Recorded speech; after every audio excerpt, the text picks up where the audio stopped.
an exclusive Connells pregame show. Music by the Connells, Raleigh, North Carolina's own. So, good morning.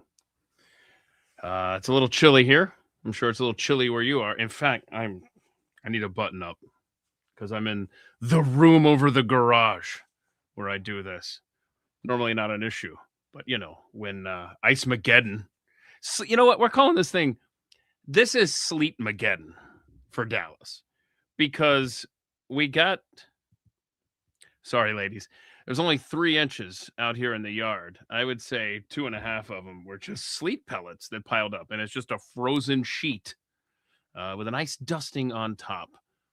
I love this. In case you're not aware, predominantly at the mic is viewed on X at Keith Malinak. See it right there? At Keith Malinak. We are simulcast on YouTube right now.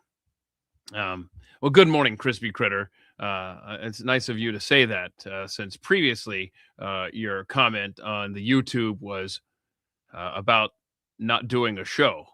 Well, what do you think this is? This is the best I can offer you. I hope you enjoy it. I'm not exactly prepared.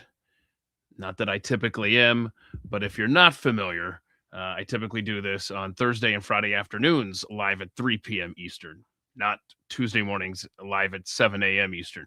In fact, on February 25th, we're going to start doing a 3 p.m. Eastern as well. So just remember that. 3 p.m. Eastern, Wednesday, Thursday, Friday. Okay? Hang on.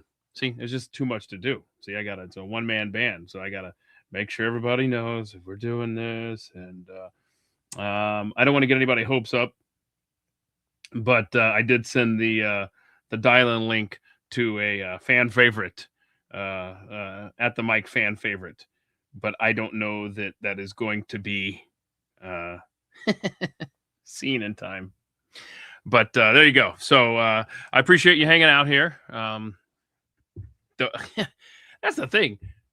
The roads, I'm getting alerts like crazy from the local news outlets about how bad the roads are today. I don't know if they just didn't push them out yesterday or what, but anyway, the roads are slick, and I'm not going to sit here and try to justify anything other than they are slick. I have reports from people who have been out there, so appreciate your patience on the Pat Gray Unleashed show not being live at the moment, but tomorrow everything should be back to normal because I'm spending the night at work tonight. I'm going in. I'm braving it. When it gets above freezing, I'm going in. So I have a lot of tabs open. And we might get to them all. But we'll see. We will see. Okay. So yeah, tell your friends we're hanging out here. I'll do my best to keep up here. Hold on. Look at that. Yeah. Yeah, nice to have a break from Jeffy. What are you talking about? For me? For me is what you mean, right? That's awesome. No, I love that man. Let me just see here. Just scrolling through here. Sorry, y'all. It's impossible. Good morning. Good morning, everybody. Okay, cool. Yeah, y'all hang out here and chat away, and I'll do my best. Okay. I do have some video of see, I opened up these tabs. Yes, it sucks, I tell you. Yeah, and Thursday's a deep dive show, by the way. That's like one topic. Friday is when we hang out and try to have some fun and imbibe on occasion. And then Wednesday's going to be a miscellaneous. That I just needed something. I'm not going to shoehorn something into that. That could be anything. But this morning, I want to play for you what it looks like over Dallas, just so you kind of have an idea of what it's like out there. This is the local Fox affiliate, Fox 4. This is some drone footage. Man, I tell you, drones. That's just cool. They can go where helicopters and other things can't. But this is what it looks like here. North Texas becomes a winter wonderland during the Arctic blast.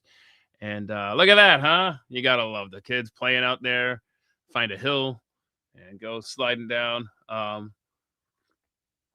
Here's downtown Dallas. That's kind of a cool shot there with the clock doing its thing. It's called keeping time, Keith.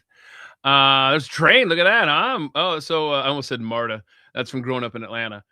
Dart doing its thing, right? Is that a Dart train? So, I mean, look, it doesn't matter if it's 70 degrees and sunny in the middle of the week or 10 degrees and snow and ice on the ground. That train's empty, but yet it's going. So kudos to it. There you go. Some more picturesque shots of Dallas. There's a pond that definitely not frozen.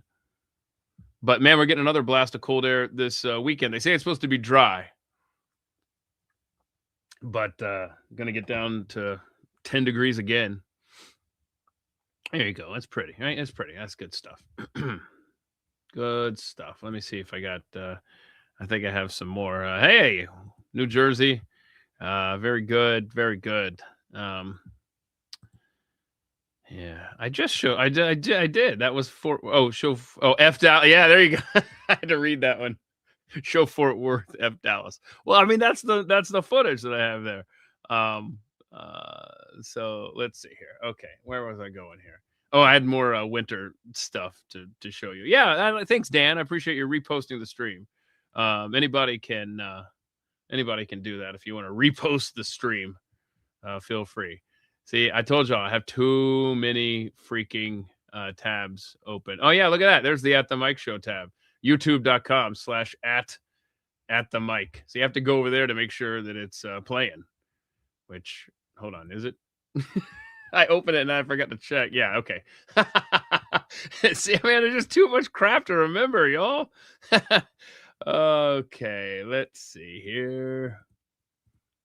Hang on. Trying to find some more winter for you. I don't know if it's Dallas. Or, I'm sorry, I don't know if it's Fort Worth though. That's the problem. But yeah, a lot of winter scenes out there.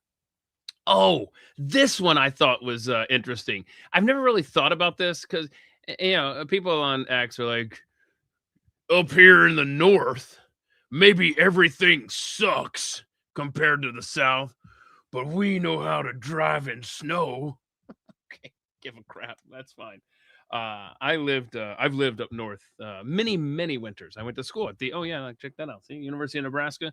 I've lived in Omaha. I've lived in New Jersey.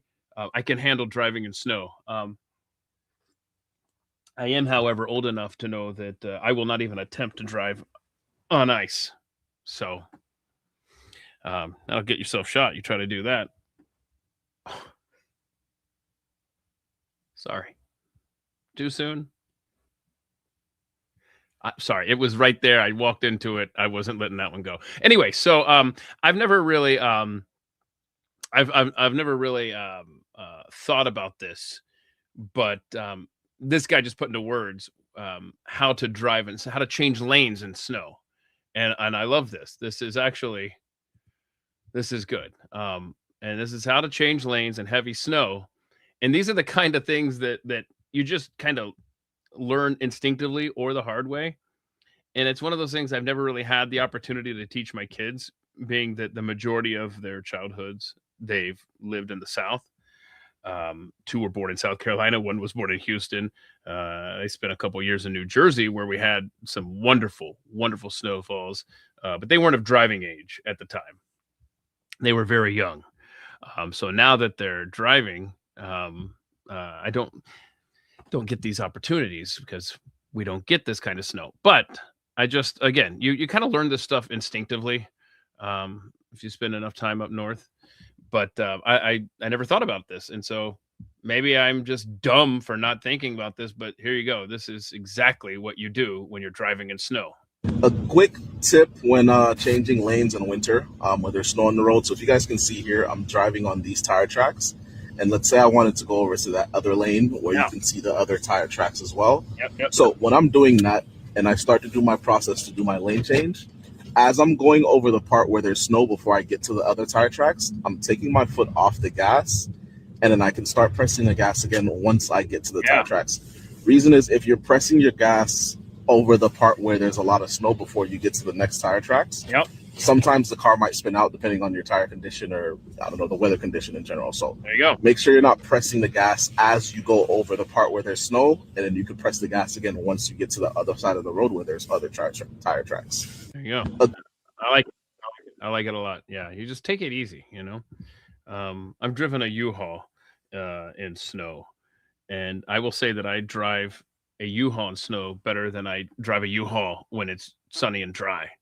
I mean, I have backed into a shout out to whoever that was in Mobile, Alabama back in the day who made sure I stopped going any further when I was one of them big U-Hauls too. I started to pick up the guard around the gas pump. Yeah, that wasn't good. That was not good. But I was able to drive a U-Haul in ice and snow. Look it up, y'all. It was the end of 2004. Yeah, so it would have been right before Christmas 2004. My dad and I had the trip from hell in a U-Haul from Omaha to Charleston. And it is a harrowing adventure to try to describe along the way. Everything that could go wrong did go wrong. And there was lots of ice and snow. And I mean, it snowed on Christmas night in Columbia, South Carolina. Look that one up. 2004. Yeah, that was two cats that didn't want to travel well. Ice and snow everywhere. I'm talking. What a nightmare. You know, one day on the Wednesday Miscellaneous Show, I'm going to walk you through that trip from hell by memory. That's the kind of things you just don't forget. Oh, look at you. Just graduated high school in 2004. Wow, I was 10 years removed. Let's see here. Good morning from Amish. Oh my gosh, you just reminded me. Oh, Adam Snyder, you just reminded me. Good morning from Amish country. Made me think of Pennsylvania, which made me think of something that I saw on Joe Bastardi's website, X profile. Good grief, do I sound old or what? I went to his www this morning, that Joe Bastardi. Let's see. So this is the tweet from Joe, who is incredible at forecasting weather. Weatherbell.com for Joe Bastardi. Weatherbell.com. It's an incredible site. So check this out. He posted that he lives up in State College, Pennsylvania. He says, as near as I can tell, the record for most sub-zero nights in a row, and trust me, when it comes to weather and records and history, don't challenge Joe Bastardi, especially when it's in his backyard like this fact. As near as I can tell, the record for most sub-zero nights in a row in State College, Pennsylvania, is 3 degrees. Or I'm sorry, three nights in a row of sub-zero temperatures. The Euro model is forecasting an unprecedented record-breaking 8 nights in a row. Because I told you it's going to get cold again. Holy crap, y'all. This ain't nothing. What we just went through ain't nothing. It's coming. Holy crap. This weekend. Florida's going to get down in the 20s this coming weekend. That's the thing I want to caution everybody. I'm just putting this out there right now. Because if I have anything, it's a little bit of foresight. I was going to say with weather, but I don't want to qualify it. I have a little bit of foresight on some things, okay? And I just want to say it's going to get brutally cold in Dallas this weekend. Okay? Now hang on. The weather forecasters in your town, they may be really bad at what they do, but the weather forecasters in this town are so damn bad. Except for Jesse Huila over at WFAA Channel 8. Other than him, they don't know jack crap. Sorry, I forgot it. I almost thought it was the Friday live stream for a second there. So I almost said something else. Sorry, it's Tuesday morning, Keith. There may be kids in the car. I don't know. Hi, kids. Your kids should not be in the car for the Friday live stream, Fridays at 3 p.m. Eastern. No, that's what you wait and watch that on the weekend when you're out in the garage or something without the kids around. Brad Staggs has made sure that we keep that NC-17 rating going for the Friday live stream. What was I talking about? Oh, yeah. So the local weather. Okay. So I'm just putting this out there. Okay. I'm not making a prediction. I'm just telling you guys how it typically goes. It goes one of two ways, and neither are accurate in predicting Dallas weather. Hang on a second. Mommy, what are Norks? Mandalorian Patriot, how's that walk to Norway going? Where are you? Because you're walking, I don't even know where your path starts, but last we heard, Mandalorian Patriot was going to walk to Norway. So, oh, look at that.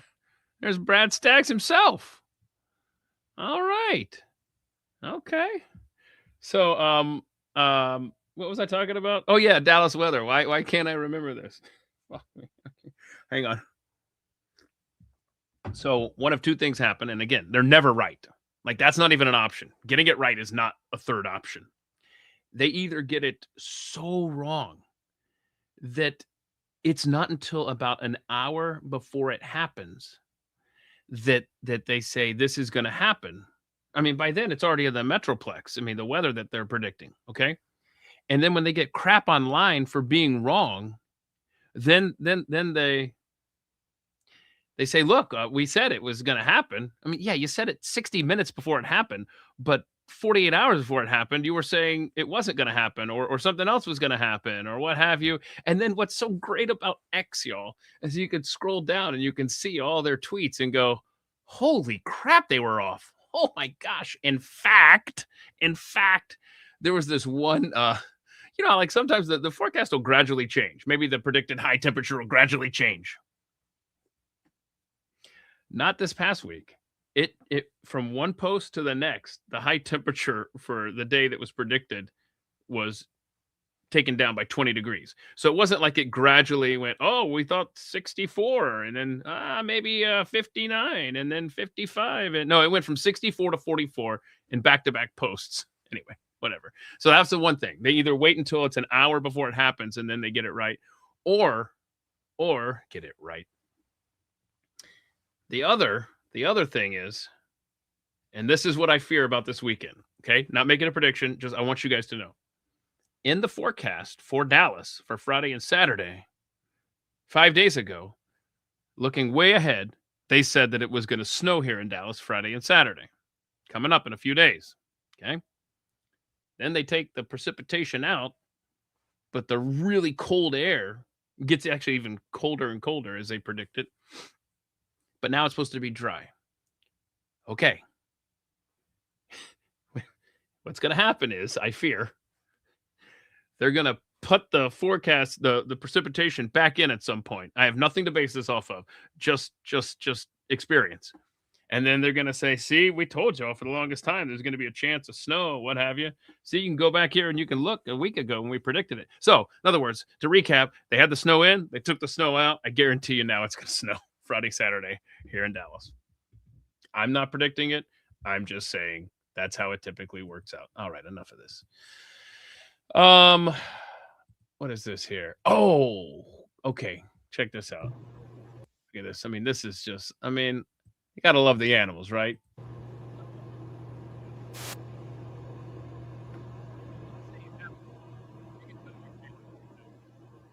That little deer is just going, see, they go sledding like we do.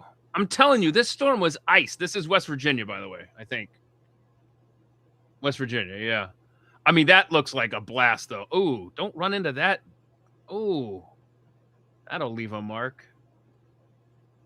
This poor little deer. Looking around. What are you looking around for? You think somebody's going to help you? Come on, man. Survival of the fittest. Let's go. Get up. All right, try it again. All right, so anyway, here, now the rest of the story. This video of a deer sliding down an icy West Virginia hillside is quickly going viral. The guy who posted said he will be taking a tractor around the property to break up the ice and make it easier for wildlife to navigate. Oh, I thought we weren't supposed to mess with wildlife. I thought we were supposed to just let them do their thing. Okay, sorry. I should catch up on some of these chats here. I'm just looking here. Hmm. Oh, yeah. On Fridays, At the Mic is NSFW. Yes, correct. Thanks to this guy, Brad Staggs. Cold and Dry. There's a joke about an ex-wife in there somewhere. Sorry, I'm just scrolling around here. Let's see. Yep. Just scrolling here. See, you guys are awesome because you post stuff, and then it moves stuff down, and I can't. If I'm about to click on something, and then it moves. It's like whack-a-mole. All right, just checking here. What was this now? Hold on. What's this, Brad? What's this? It's not I before E and Keith's name. Yeah, it's I before E, except after C, Weird, and Keith. Just remember that. Sorry. Just scrolling around here, just trying to catch up. Bring on the Norks. Yeah. Okay. Oh, brother. Okay, kids. Thank you so much for hanging out here. Don't forget to retweet this. Now, I got a sad story I want to play for you here, or tell you about from Dallas that just happened with the ice and the storm. I just hate this so much. This could have happened to anybody. This is over in Frisco, a suburb of Dallas, and a 16-year-old girl. Well, I'll play the story. Here you go. Police say a preliminary investigation indicates a 16-year-old male was driving the Jeep at the time. It's unclear if charges will be filed, but police say an investigation is underway. Here's what a neighbor had to say. It's kind of shocking. Hold up. I'm sorry. I can't let that go. I can't let it go. Look, I understand that not everybody is, comfortable on camera. Hell, I'm not comfortable on camera, but I mean, just a weird place for a laugh. Maybe I'm being too critical. I'm sorry. Play the damn story, Keith. Underway. Here's what a neighbor had to say. It's kind of shocking. I don't know what they told their parents, what they were doing or anything, but my neighbor who lives next door said he saw a Jeep basically pulling some kids on a sled. Right, and kids being kids. A few minutes later, then we saw like 6 or 4 cars here, just a bunch of caution tape, and something bad had happened. Terrible. She hopped a curb on a sled and ended up hitting a tree. And a friend of hers actually is in the hospital still. Now, all I can think of is your kids say, hey, I'm going to go and play in the snow. And next thing you know, your world is shattered. I can't even imagine going through that. And they had to have been going, though, way fast. Way too fast. But are we going to... And I don't know all the details, and I'm not playing Columbo here, but I don't know. Are we seriously considering pressing charges against the kid driving? I mean, again, I don't know. You'd have to go really fast to be doing that. Maybe are you going to give the kid a ticket for speeding in a neighborhood? Like, I don't know. I don't know what good that does. It doesn't bring the girl back. I guess you let the family decide, but just terrible story. And really the only reason I bring this to you is just to say, hey, kids are going to be kids, and just encourage them to remove themselves from a dangerous situation like that. If they're out there being reckless, please walk away, go something. Oh, good point, Brad. See, this is Brad. Yeah. See, insurance probably requires it. You got that Daily Mojo coming up, right? That's why, by the way, Brad, that's why I didn't send you the link, because you got your own, well, it's a job, thedailymojo.com. I thought you might be preparing or doing prep for it right now, but I guess just hang out with us. That's cool. Brad, you know what? Hell, I don't care. I'll send the link here. Hang on. Let me, I mean, shame on me for not even giving you the opportunity as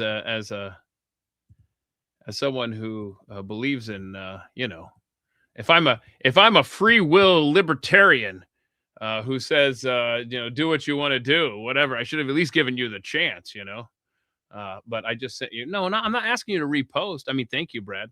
I'm sending you the link if you wanted to come in here and hang out until you go on there. Like I said, I didn't want to bother you with that. But cool, if you can hang out, awesome. But yeah, I just wanted to play that story. Just look, hug your kids and just tell them it's okay to remove yourself from something that you feel is risky.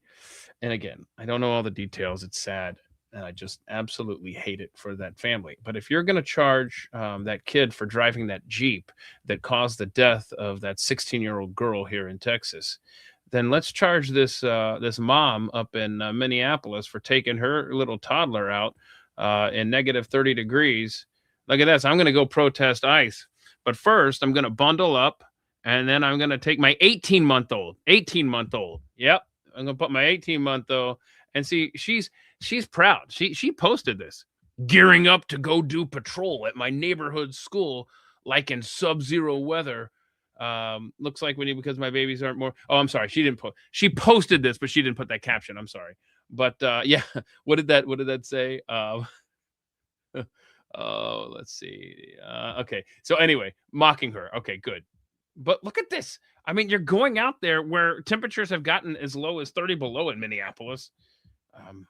I'm sure they were a balmy 10 below when this lady went out and did her whistle blowing. She got the whistle, see that around her neck? And this poor kid is just like, where am I going? What are we doing? And probably wanted to go home 5 seconds after being outside. But that's the person, if we're going to start charging people for risky behaviors during the winter storm. It's that chick in Minneapolis taking her little toddler out there. Yeah, I mean, absolutely. We all did this kind of stuff, right? Bumper car sledding. Just a tragic accident. Here locally. Where's the dad? Yeah. He's in a test tube, actually, is where the dad was for that individual, I would imagine. Let's see here. I wanted to play. Oh, you know what? No, I saved it. See, I saved it for Brad because Nashville gets the trophy for how to handle the winter weather. We'll play that on the Friday live stream in between perverted comments from Brad Staggs. We'll be able to play the Nashville video because how they handled the winter storm was better than anyone that I saw. That was good stuff. Give me a moment here. I got to catch up here on something.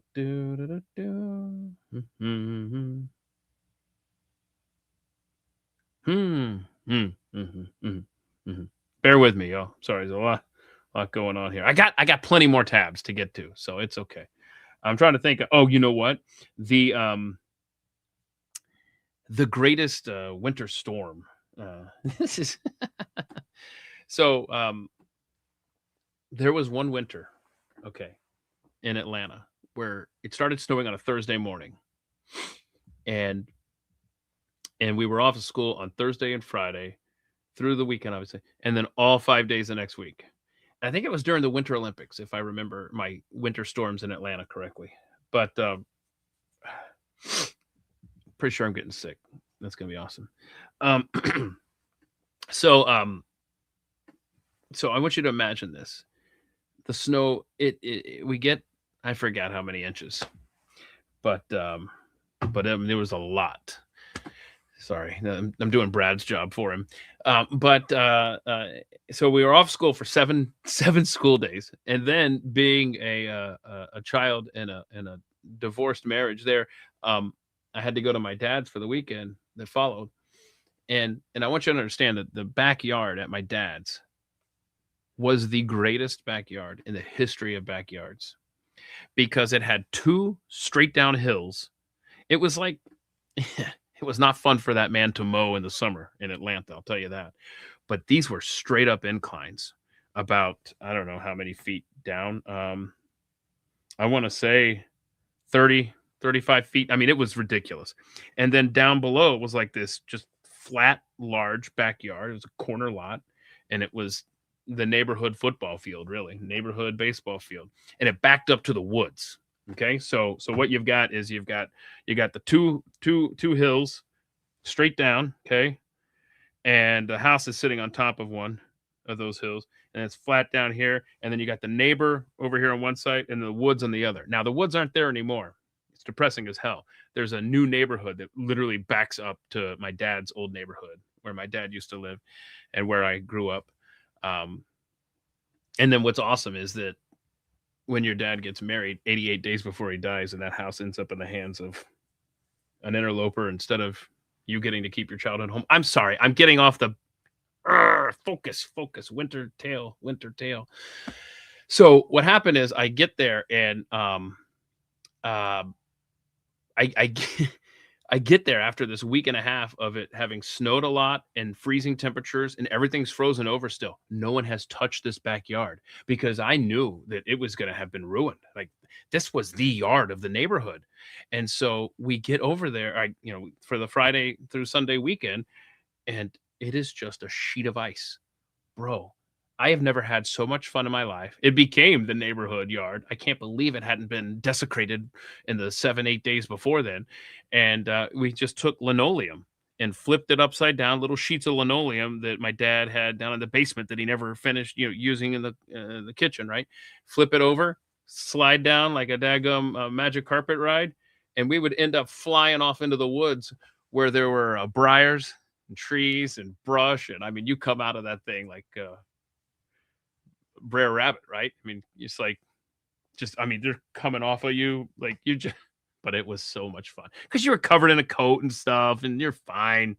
Just cover your face when you get airborne. You're fine. Anyhow, so there we go.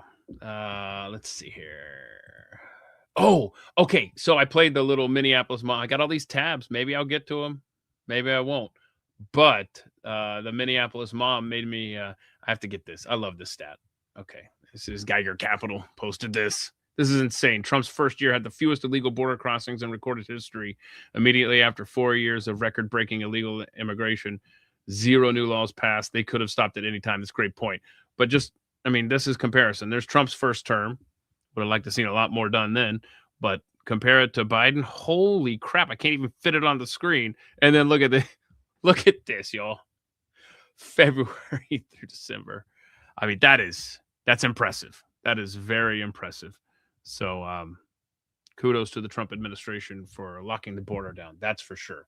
That cannot be denied. That is a big time win. Just the border itself. Okay, so I don't even know. Do you guys want me to get into the Minnesota stuff? I mean, I'm more than happy. I'm sorry. Don't say it like that. I can. I've got clips I want to play that have been bugging me in some cases for 5 days. I just don't know if you guys want to do that. It's up to you. I'll wait. I'll let everybody chime in. I can't put a poll up. I make a pill for that. I can't put a poll up in this StreamYard thing. But, let's see.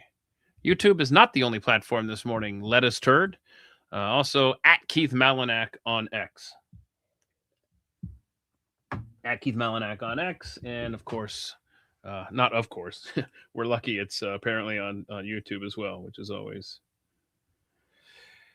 Okay. I don't think we're going to get Norks. Sorry. It doesn't look like we're getting Norks. So I tried to get you Norks and failed. Sorry. All right. Let's see here. Anything else? Go for it, Keith. So you may do some Minneapolis stuff because I mean, this has been brewing, all weekend into this week, and oh, that's very kind. Cool-etchy. That's nice to hear. What is a Nork? Joan of Arc asks. You'll have to tune in Friday at 3 p.m. Eastern, right here on X, and then you will know all about the old.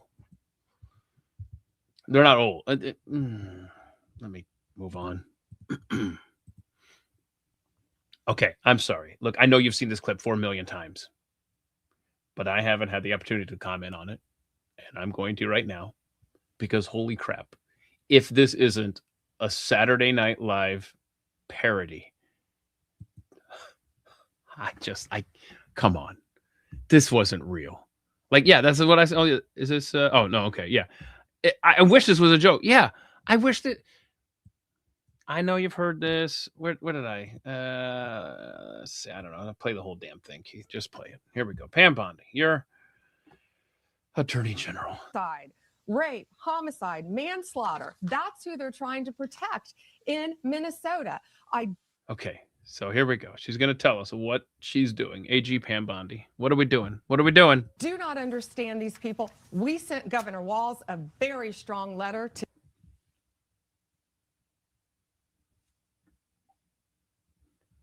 I should have moved the coffee pot upstairs. This isn't going to last. Today, we had been working on this letter. We got it out saying that he better.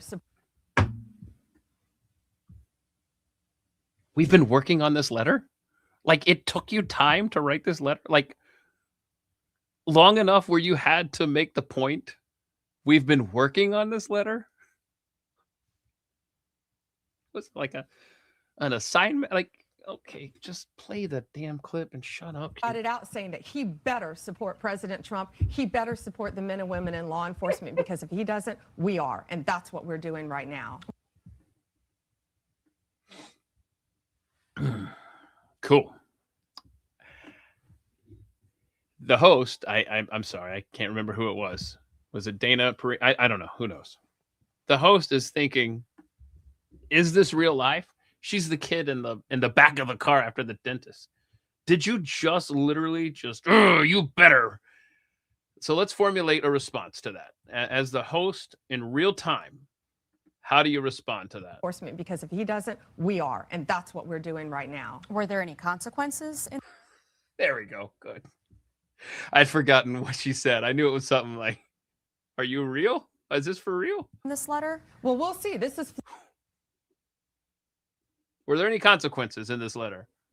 We'll see. Fluid. Let's see how Governor Walz responds. Let's see what he does based on this, based on what's happening right now. But this administration is going to support the citizens. Good. We're going to support our great men and women in law enforcement. Good. And there have been good developments. All right. I want to give credit where credit is due to President Trump.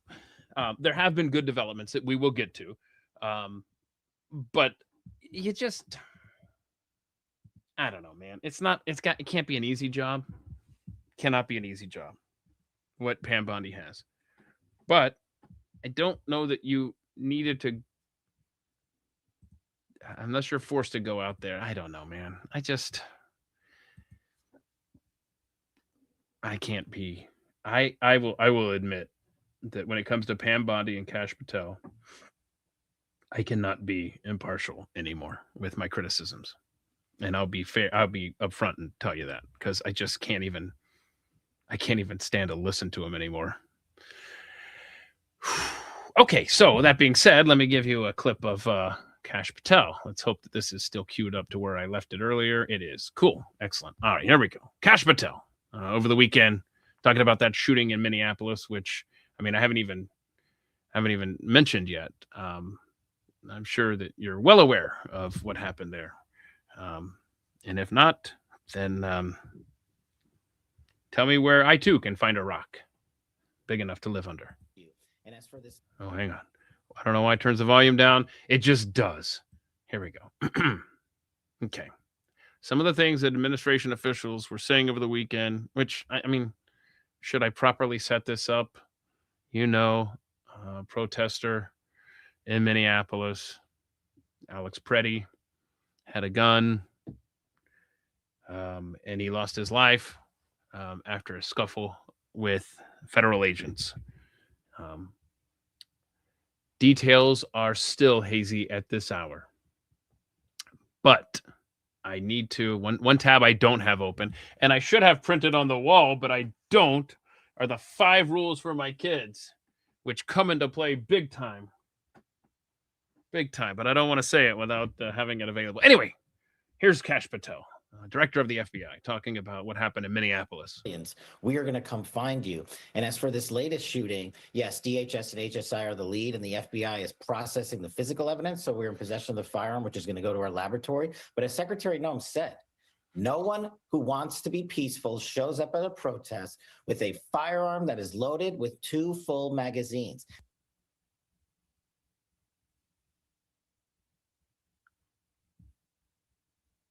That is not a peaceful protest, and you do.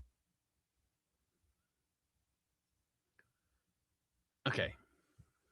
I already told you I shouldn't even play Bondi and Patel clips. I just want to point out that I'm armed everywhere I go, and it's my right. And it's my intention to stay peaceful everywhere I go.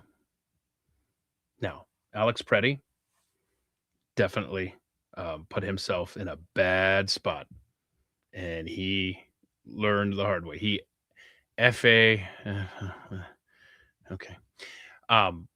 So please,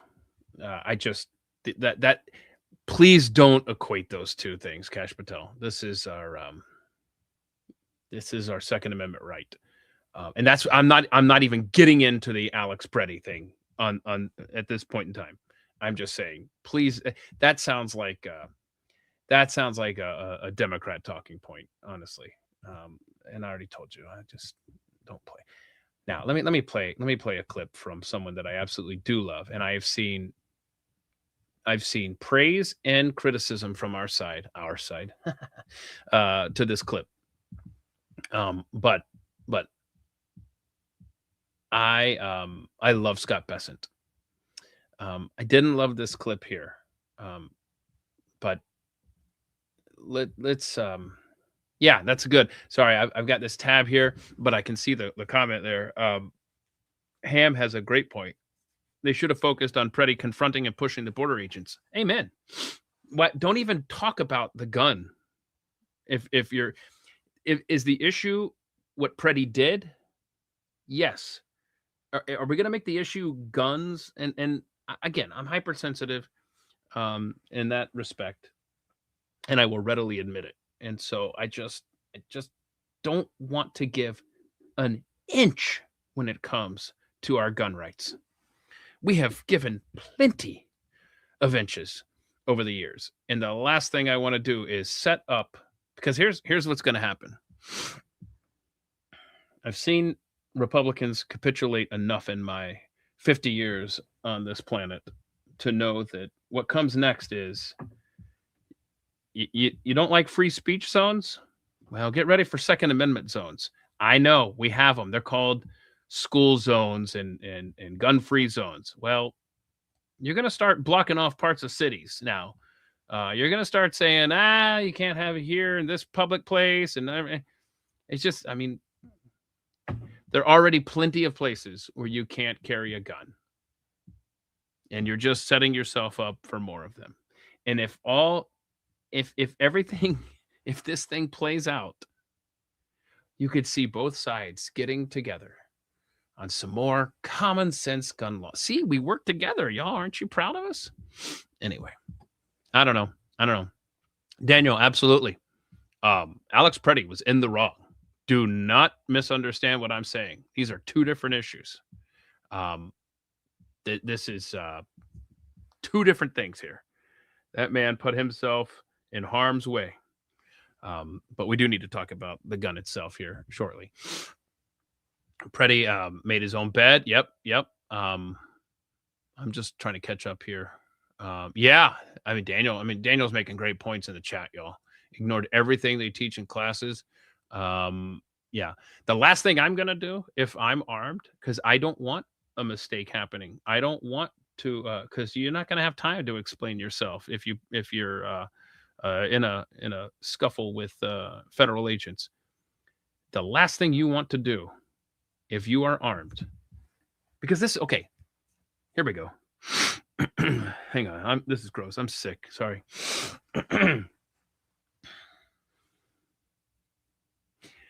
It's why I don't open carry. Okay. You don't want to be a target when the bad guy comes in. Okay. Bad guy comes in. Oh, scoping the place out, you know. And this is the thing. There's so much shit going on here. The reason you're always armed is because you have no idea if you're going to be at a cafe minding your own business. You're not at a street protest in Minneapolis. You're not standing in the face of ICE agents. But you don't know if Brenda, the waitress, just broke up with Joey, her boyfriend, and he's just going to randomly come up there and you're in the wrong place at the wrong time. Well, you want to be prepared. So you are prepared. But let's say Joey comes in there and he looks around. He's like, am I going to have any resistance when I give Brenda the what to for here? Look at that guy. Look at that guy showing off his gun. Okay, well, the first person I'll take out is him. Then I'll go and take care of Brenda. So the point is, don't make yourself a target. Alex Preddy, carrying a weapon, made himself a target by going up to ICE and confronting them to begin with. So he makes that mistake and says, okay, well, now you're a target, Alex, because you went in and said, look at me, here I am. Then you have that weapon on you. You are not, this is a recipe for disaster. And that's exactly what it turned out to be for him. It's tragic. I hate it. But very poor planning and the situational awareness that he caused, honestly, is just what a mess. What a mess. Let me try to catch up on these here. So one video shows the agent walking away. Yeah, we're getting to that, Tommy. Yeah, we're getting to that. Okay. But I just cannot stand to hear maybe hypersensitive. I just can't stand to hear Trump administration officials like Bessent, who I really like, saying stuff like this. Before you go, I know this is not your lane, but I got to ask you about what's happened in Minneapolis. As a member of the Trump cabinet, are you concerned to see another American citizen ends up dead, shot by federal law enforcement? First of all, it's not your lane, your Treasury Secretary. But you know what? It's fine. It's a fair question. And Scott Bessent, to his credit, he answers it. He is articulate, and I still love the guy. And again, hypersensitive on this topic, I guess. Jonathan, it's a tragedy when anyone dies, but I can tell you the situation on the ground there is being stirred up by Governor Walz. I was That's accurate. Out there 2 weeks ago. Governor Walz declined to provide a security detail. We have an update on this. For me to go into the Minnesota Capitol with the state police. So he is fomenting chaos. Yes. Because there is substantial waste, fraud, and abuse. My job as Treasury Secretary is to investigate that. And I think that this chaos that's going out there, and again, I am sorry that this gentleman is dead. Correct. But he did bring a 9mm semi-automatic weapon with 2 cartridges to what was supposed to be a peaceful protest. I think that there are a lot of paid agitators who are ginning things up, and the governor has not done a good job at tamping this down. Yeah. I mean, as you know, he was an ICU nurse, worked for the Veterans Administration, and there's no evidence that he brandished the gun whatsoever. In fact, easy, Jonathan. Let the man speak. Yeah. But he brought a gun. He brought a gun. Have you ever gone to a protest, Jonathan? I mean, we do have a Second Amendment in this country that... Jonathan, have you ever gone to a protest? I mean... have you gone to a protest? I mean, no, actually, as a reporter covering it. Okay, I've been to a protest. Yeah. Guess what? I didn't bring a gun. I brought a billboard. Okay. Okay. All right. I would love to know your thoughts on that comment. Again, Preddy screwed up by confronting ICE agents. And then the fact that he had a weapon on him, he was asking for exactly what happened, unfortunately. And it's terrible. But, you know, there's that little voice inside my head that says, don't tell me where I can and can't carry a weapon. So there you go. I mean, right? Shall not be infringed. I mean, that kind of covers it. But yes, you're right. You're right. Ham should have focused on his physical attack of agents. Yeah. So yeah. Thank you, Ed. Thank you for got my 6 on that one. It was a terrible take. It was pretty good until the end, though, right? Let's see. Yeah, I mean, but that's the thing. But I don't want this to be conflated with the gun. No ID, refuse to obey commands. Yeah, Daniel. I'm just looking here. Yep. We're gonna get to the SIG. That was yeah, and of course the yeah, that's interesting. Not a protest. Yeah, it was an insurrection, right? Armed aggressive agitator. Yeah, I mean he shouldn't have. That's exactly right. But still, I'm sure the left will jump in on this conversation any day now and talk about the tragedy that was shooting Ashley Babbitt at a protest. I'm sure. Waiting for those press releases from the DNC any day now. Ashley Babbitt's name to be added to the list with Miss Good and Mr. Preddy. I'm looking here. Hang on. Okay. Let me see here, y'all. I did scribble down some of these tabs that I want to make sure that I get to here. Oh gosh, can I play this? We are asking, and this is what we voted for. We are asking these young men and women to enforce these immigration laws. It's what we voted for, man. And just they are put in these most impossible situations. And none was more visible, I guess, than the guy who was standing outside of the hotel that was being protested. Did you see that? I'm trying to find that tab here. That really was sad. But right here, this is. Is everyone pressed? Yes. Because the police should be there, and he makes the point. We're all members of the press. We're all pressed here. Okay. I mean, this guy's injured. He's bleeding. He's on his own. I mean, look, the hotel back here is ransacked because the anti-ICE protesters have been there, realizing that's the hotel that they're staying. Officer appears to be bleeding right now. Oh my God. Are you okay? I'm fine. Are you okay? I'm fine. He says he's all right. He's all right. Where's the local PD? That's my question for the press. Yeah. Okay. This officer- Where is the local PD? I mean, Minneapolis, you are waving the white flag, and God bless heroes like this, who are just out there literally putting their life on the line. I want to make sure that we see this. Oh, yeah, hang on. Too many tabs in front of me.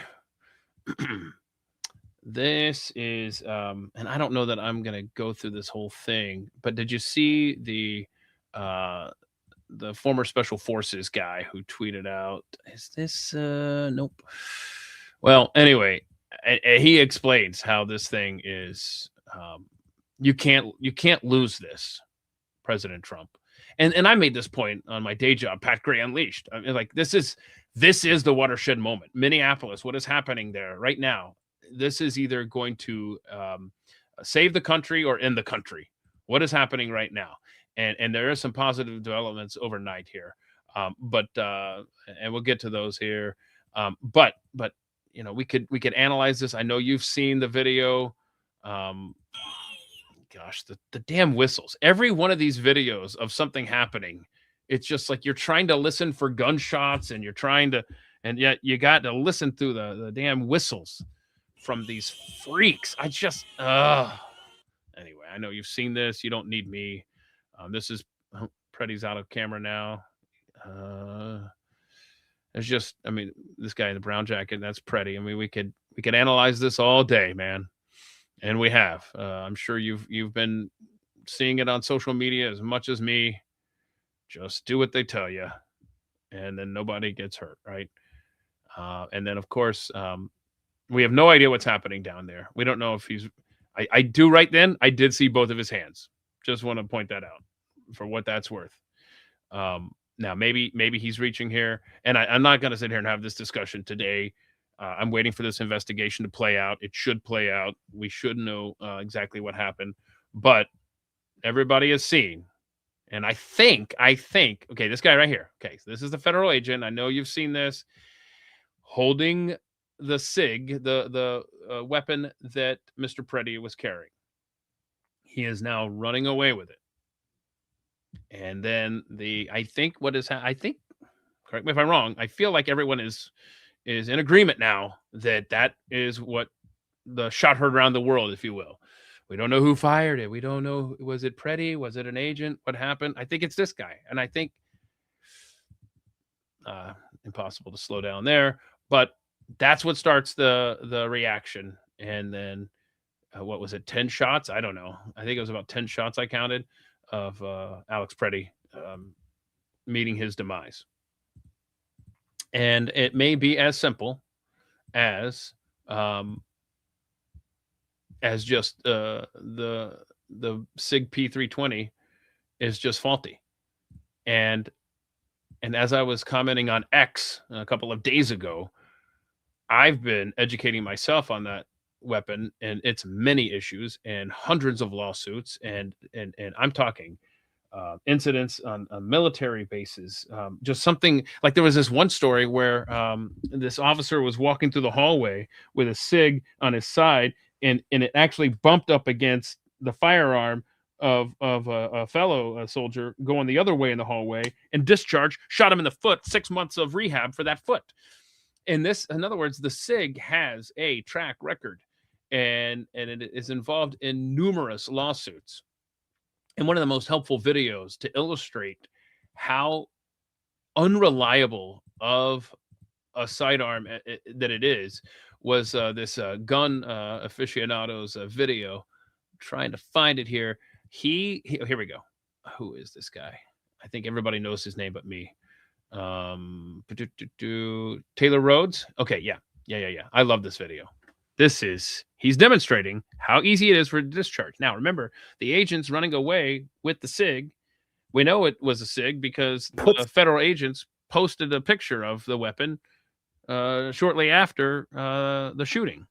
And this illustrates better than anything that I have seen how sensitive this weapon is and should not be in anyone's possession. You want to do a gun buyback? Dude, send this thing back. Holy crap. Some input into the slide somewhere. Will it go off again? Will it release? Let's see. I didn't see the trigger get pulled. That's 3 in a row. Oh, gosh. Let me take the screw out.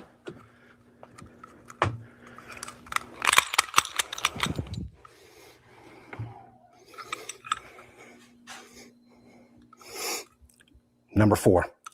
I kind of like this vehicle back here. I want more information on that thing. Let's try it again. Let me show you. Fully functioning striker safety. All right. Yeah. Don't point that at Should me. we do it with the magazine again? Let's put the magazine back in, and then we'll try the last one with the magazine out. Handy dandy trigger input tool. We are going to try to. Dang, sorry about that. I'm trying to get over a sinus thing and a cough. We're going to try to simulate.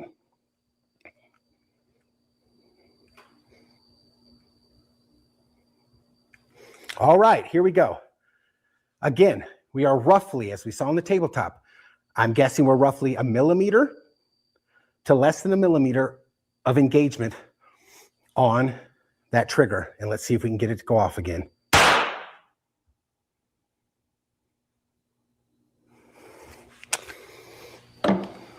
That was 4. Cool. I think it's clear to me. The only thing that's not clear to me is, did he have another weapon? Was he reaching for?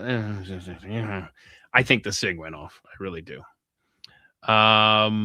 Let's see here. Hang on. Sorry, y'all. I'll try to catch up on these comments here. I appreciate it.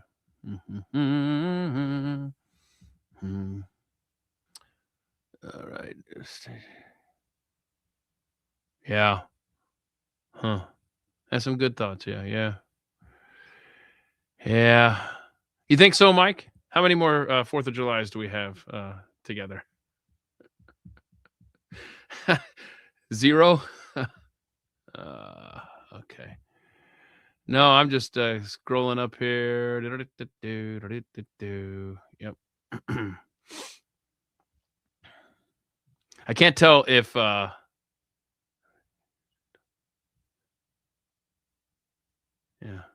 okay. I can't tell if some of these are directed at me or if there's conversations back and forth. So I don't know how or even if to respond to some of these. Okay. Yeah, that's right. Friends Don't Let Friends by Sigs. Yeah, absolutely. Okay. Yeah. Okay. I mean, we're going to see how this thing goes. Yeah. But see, this is the thing. When you get pulled over, what's the first thing you say? You say, officer, I am carrying a weapon and it is right here and blah, blah, blah. Yeah. Maybe you don't carry one to the protest, but I just don't want the government telling me that. Okay, where am I going here? What's next? Okay.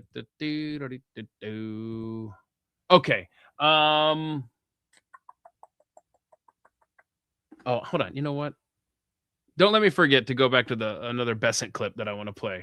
That's not about this. That I just love. I just love Scott Besant so much. So we have to go back to that here shortly.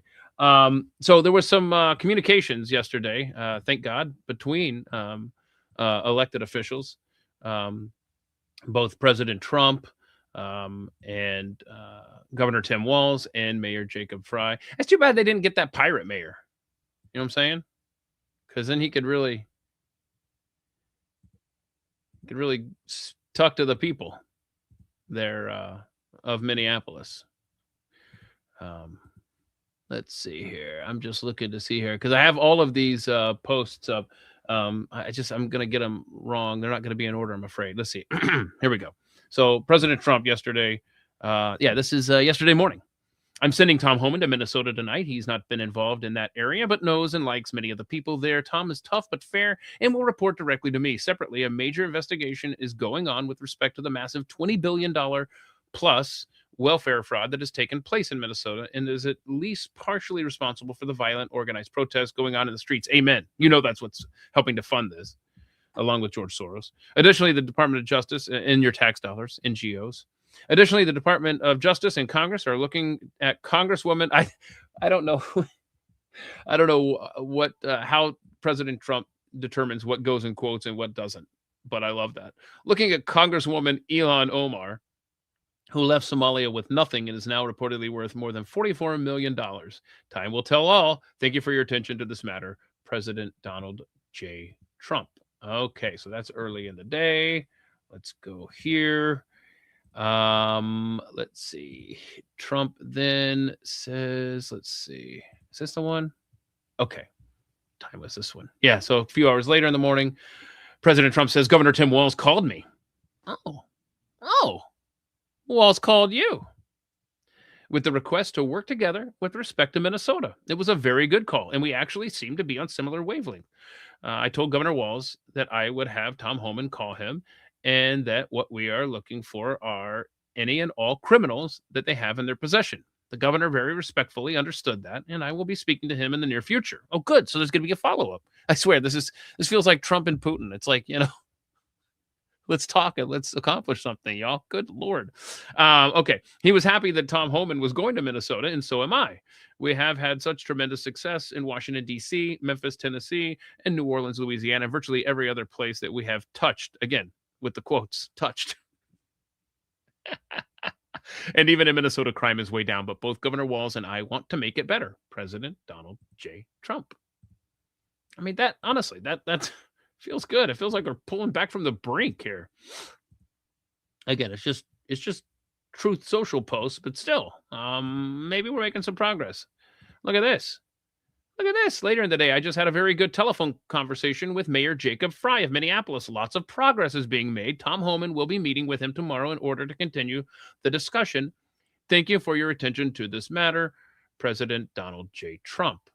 And then, lo and behold, last night, there was a protest outside of a hotel near the University of Minnesota, ends in a clash with federal agents.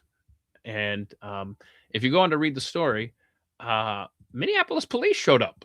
Whoa, what? I'm sorry, what was that? There was a protest outside of a hotel where ICE agents were located. Federal agents were staying. And Minneapolis police showed up? I'll be damned. And then apparently somebody suggests that this is the ICE agents up here looking out the window of the hotel as the Minneapolis police break up the protest. These guys could go inside and get warm. Who posted this? The Watcher on the Web posted this. So anyway, that's fun. Good. I really do hope that there is some local cooperation there, because that is going to be absolutely imperative going forward. Okay, let's see here. I'm just trying to. Walls posted all day. Yeah, right. Okay. I mean, Queen Bee, Walls still encouraging the protest to continue. I know. Nothing makes sense. Somebody is somebody's being lied to. Huh. We'll just see who. Right? I mean, I don't know. Or somebody, I don't know. Help. Track record would be Tim Walz is probably lying to President Trump. We'll see. Yep. I'm reading your comments here, y'all. Yep. Yep. Gosh, man. No kidding. Huh. All right. Good. And there's the most important tweet of all, Oilers. 27-19-8. Shout out. Good stuff.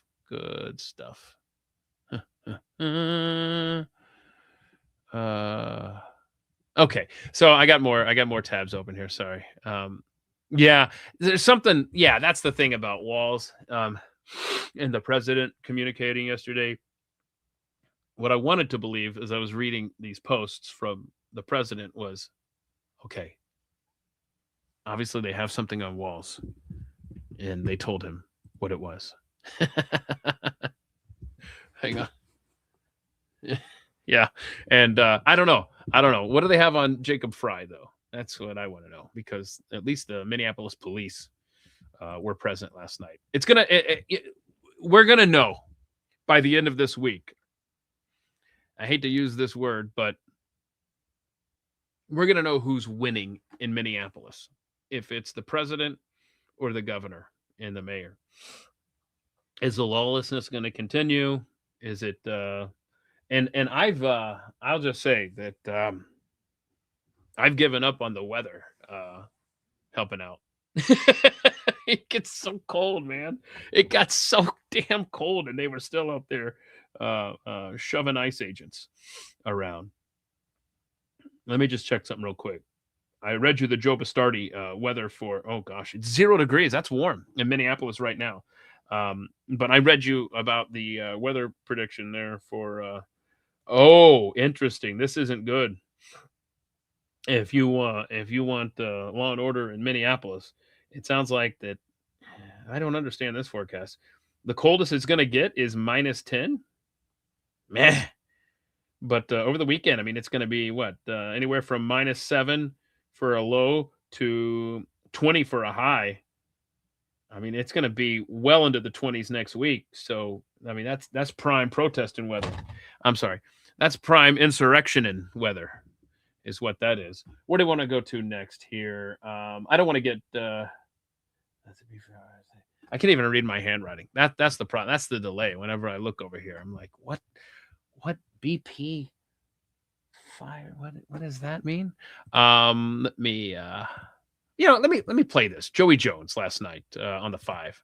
Let me just play this. Let's put a bow on Minneapolis, because there's really not much else that I'm able to analyze. I've already I really want to wait to see how that plays out in Minneapolis. Let's actually let an investigation. Did I see Kristi Noem is going to testify in front of Congress about this coming up soon? That will be very interesting. But I will say that let's just wait for details, shall we? Can we do that for a change? Can we just wait? It's a couple of things. Number one, the Second Amendment is a right. I'm not a Second Amendment absolutist. You have the right to carry a weapon to defend yourself, not the privilege. It is a right. Those rights come with restrictions. I think you would understand that more than anyone at this table. One of those restrictions is you have to have your ID and your permit on you. We don't know. Current reports are he didn't have either one of those on, at which point he's not carrying legally. But number two, even beyond that. Great point. Great point.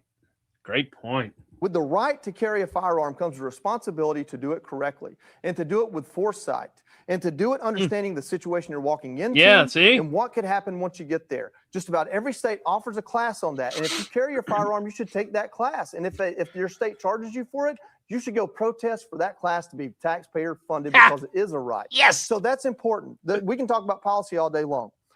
There's only one person in this world that could have absolutely prevented Alex Pretty from getting shot that day, and it's Alex Pretty. Doesn't mean I think he should have been shot. I don't think it was necessary whatsoever to shoot Alex Pretty to save a life. But I get to watch that incident from behind Alex Pretty, not as one of the arresting officers and not as potentially the person that I believe from looking at the video did shoot him.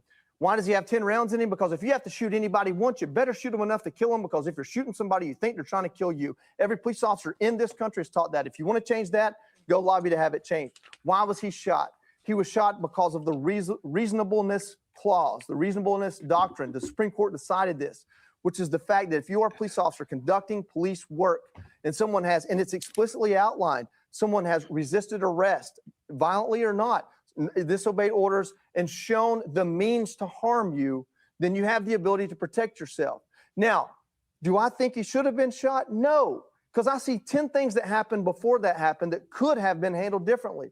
But what I don't see are the 10 minutes before that happened. You call him a protester, I call him an agitator. He showed up with a cell phone. He showed up in the middle of the street, in the middle of an operation. That's common sense. I don't care what your passions are. To carry a weapon on your person and to get in the middle of a police operation, whether you believe it or not, that is lawful, 100%. Another way it could have been prevented is if there was a police cordon from Minneapolis Police Department stopping people from, like Alex Pretty, from getting in the middle of the operation rather than holding a sign and speaking loudly and proudly from 100 feet away. That is the end of the story.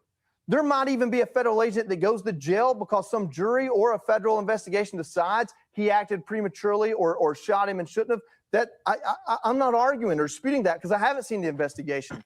But I know for a fact Alex Pretty had no business where he was in that moment. I know for a fact that he did resist arrest. And if you are carrying lawfully, the moment you resist arrest, you are now carrying unlawfully, to the point that in the state of Minnesota, your carry permit is revoked.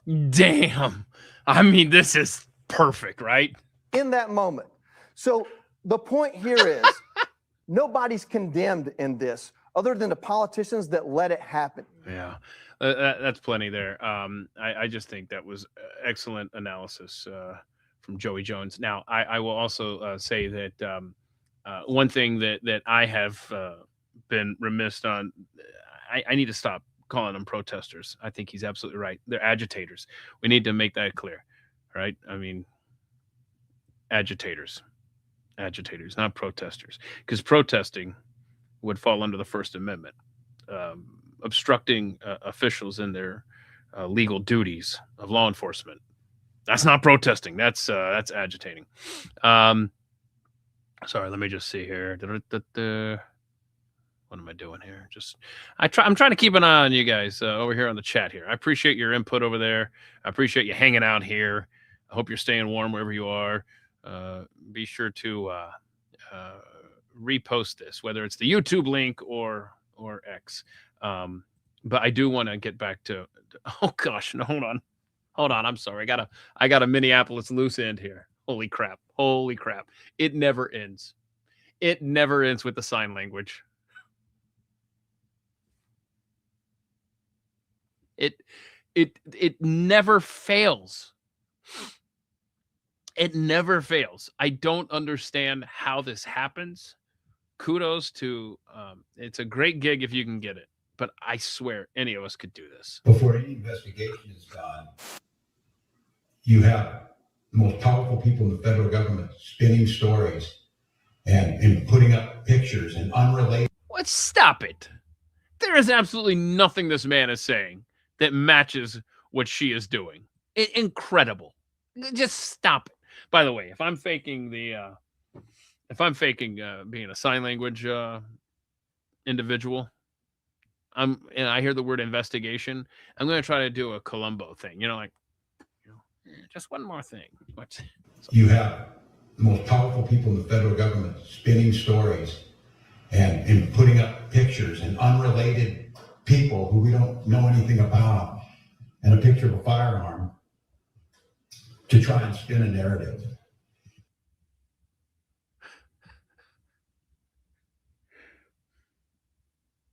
Why why are we doing the dead after the gunshot? Like maybe it's a firearm, but what are we? This is ridiculous. To try and spin a narrative. And before any investigation is done, you have no way in hell is that investigation. Stop it. I just could analyze this 20-second clip forever. The most powerful people in the federal government spinning stories. Hold on. Wait, go back here. Where's Brad Staggs? Before any investigation is done, because something happens here. You have the most powerful people in the federal government spinning stories and putting up pictures and wait, somebody got a shot? Somebody took a vaccine? And putting up pictures and unrelated people who we don't know anything about, and a picture of a firearm to try and spin a narrative. Okay, I'm sorry. I just too much happening there.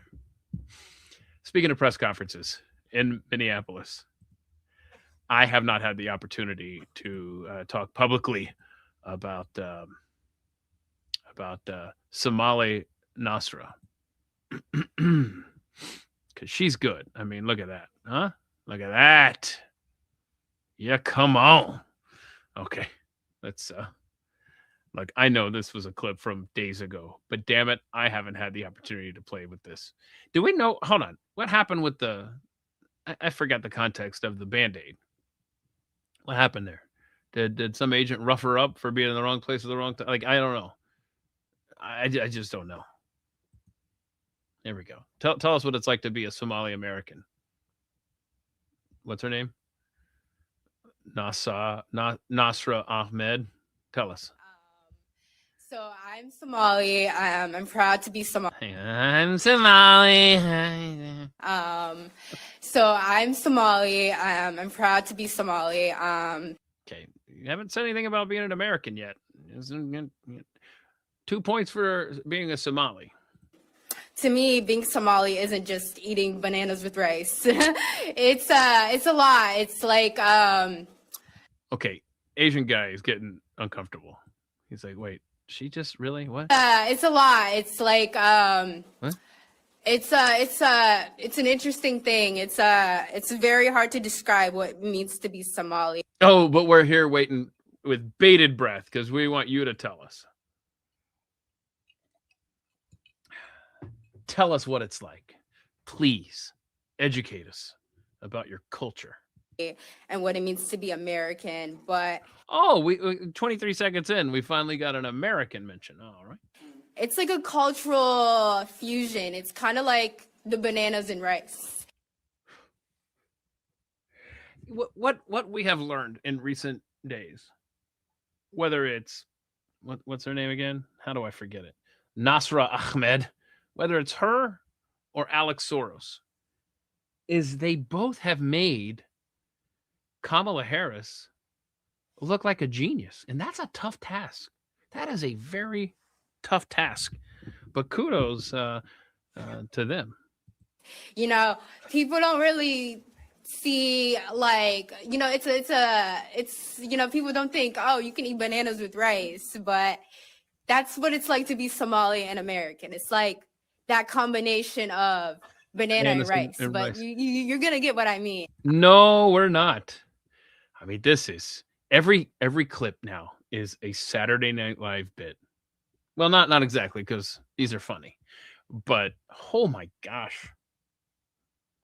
What a bizarro world we live in. if you haven't seen the movie Idiocracy, I would highly encourage you to do that because, my word, we have blown past that. We're not in Idiocracy. We're on the other side of Idiocracy. Oh my gosh, we are. See, Idiocracy used to be it used to be set in the future, and then it rapidly became our present, and now I think it's our past. The movie Idiocracy. Yeah. Okay, so a rowdy introvert who is a very talented individual and a member of the Pathead world over at Pat Gray Unleashed over on the Blaze, he put together a little something for us.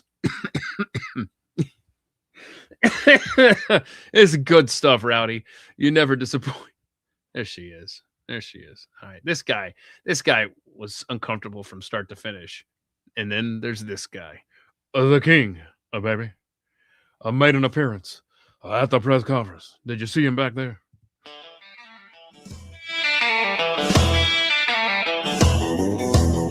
Well, I'm standing here talking, feeling kind of blue. They took me away, honey, what they gonna do? I just came a-calling, but I'm proud as can be. 'Cause being Somali, baby, it's more than you see. It ain't just nanas and rice. No, it's a whole lot of spice. Just nanas and rice. Yeah. It's like the combination, but you don't get what I mean. Nanas and rice, baby, in my dream. They call it word salad, but I'm keeping it real.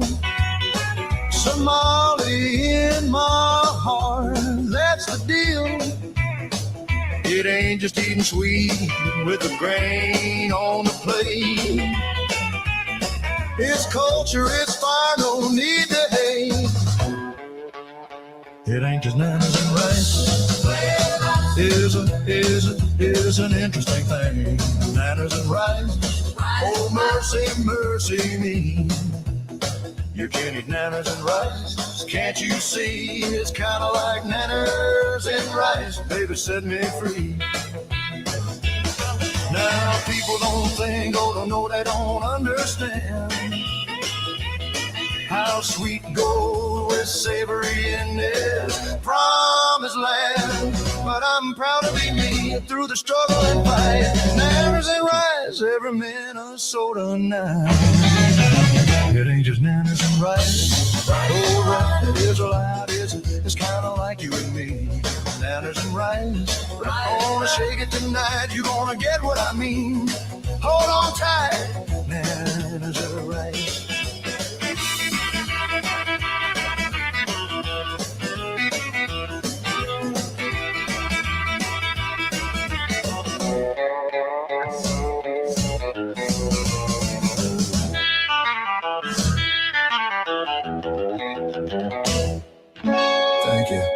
Thank you. Thank you very much. That's good stuff. Rowdy introvert. I will post that here as soon as we wrap up the day, because you need to share that everywhere. Tanner is over here doing his thing. See, I've got him locked into this room here, and I might need to go let him out of here because he's just being a nutball. I thought you'd be napping this whole time. If you could only see what I see, he's just rolling around here on his back and he's having a good old time. I'm glad to see that. And he's sneezing now, and he's messing up my stacks of paper. You know, it's kind of like Alex Preddy. If I didn't put my stacks of paper on the floor, then knowing that Tanner likes to roll around on them, they wouldn't get disturbed. Go lay down. I'm going to be a little bit here, and I don't feel like going to open the door to the room. So just go lay down, bud. Okay. I don't have there's no food. Look at me. Do you guys have to do this to your dog? No food. There's nothing. Nothing. Go lay down. Go over there and lay down. All right. He's looking at me like, bro, let's go. What are you doing? Okay. So what else I have for you? Let's see here. Let me clear out some of these tabs. Oh, I want to get oh, shoot. No. One last thing on Minneapolis, y'all. Hang on. Today's going to be such an important day in the story of that city. We're gonna see if the tide's gonna shift for law and order, or if it's gonna shift back to chaos here. We're gonna see. The court filings from the church incursion, from the agitators, or from the actually the infiltrators. My gosh, I won't read through this, but just know. I mean, this really just kind of sums it up nicely. Church raiders. There you go. Blocked parents from getting to their children because the children were in Sunday school. They yelled at a child saying that their parents are going to burn in hell. I think there were references to your parents are Nazis in here. I mean, good Lord. I'm not being facetious here. I honestly do not understand how these protesters got out of that church without having the living hell beat out of them by these parents. You're gonna say those things to my kid. You're gonna stand between me and my kids. I swear, you're not leaving that church. You know what? You will leave that church screaming in the pain. If you're lucky, that is going to be inflicted upon you. But I don't even want to say cooler heads prevailed. I want to say shame on those parents for not inflicting physical harm on these raiders, as it says here in this tweet. My gosh, I just do not know how that didn't end in violence. I guess it's a good thing I wasn't there, because I guess I wouldn't be accurately shining the light of God. I would be doing bad things to protesters, to the raiders, I guess. Yeah, it's kidnapping. There you go. Yeah, there you go. Another pastor said, better not try that in this church, in his church. Yep. Yeah, I thought about this the whole time. How do you not have armed deacons at the door? I mean, that is modern church 101, I feel. People at the door who are armed, people in the sanctuary who are armed. JD. Hey, hang on, JD. So I have to constantly look over here because, as I've explained on... Oh, there it is. Okay, cool. Here it is. Just found a Wall Street Journal. The 10 shots on Preddy were all from one firearm by an audio analyst. Okay, so here's going to be the question.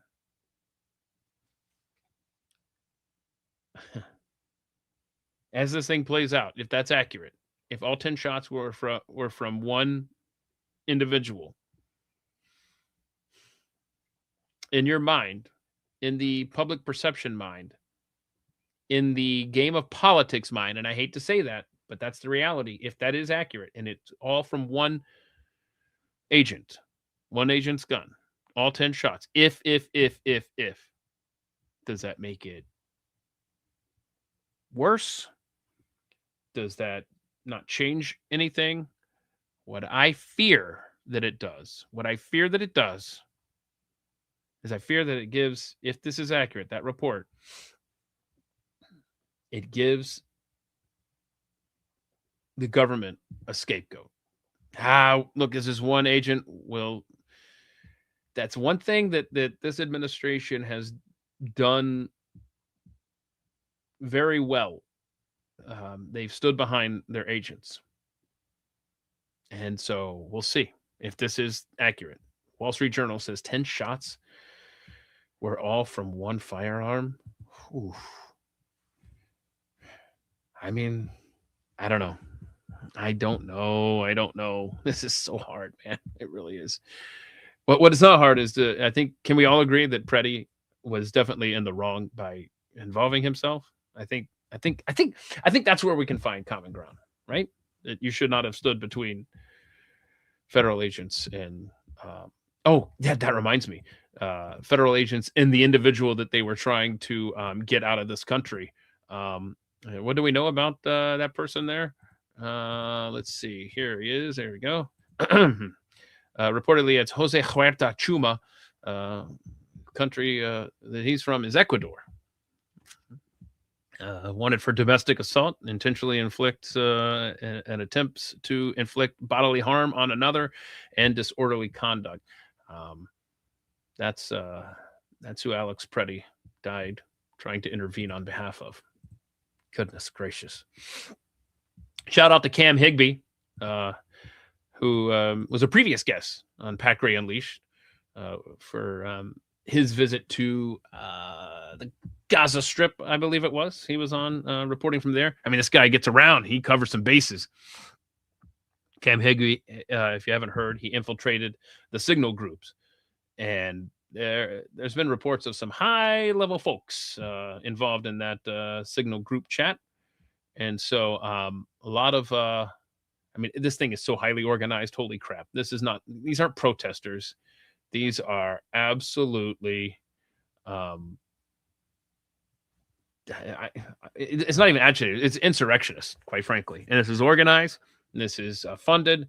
And he got in there and saw how, I mean, the way this thing is so organized as to passing along information. Now, hey, did y'all see? Okay, I do not know what to think about this. Nick Sortor, he posted last night that Greg Bovino, relieved of duty as commander at large of the U.S. Border Patrol, he calls it an exclusive information. Then the White House comes out and says, no, that's not accurate. I'm trying to find the actual what they said. But the here we go. Yeah, let's see. So Tricia McLaughlin, she's the assistant attorney. What is her title here? Assistant Secretary of Department of Homeland Security. And so she said that Bovino has not been relieved of his duties. He's a key part of the president's team and a great American, as was said yesterday by the White House. So some conflicting information there. And then I see where maybe DHS is going to be getting out of Minnesota. Okay, well, we'll see. We'll see. Like I said, the next few days is going to tell us a lot. So it's going to be interesting. In fact, maybe news is breaking now that I'm just not familiar with because I'm too busy hanging out with you and having fun over here. But it's there's no election going to save this nation. That's for sure. It's going to take a lot more than that. And I just hope and pray that this thing gets figured out.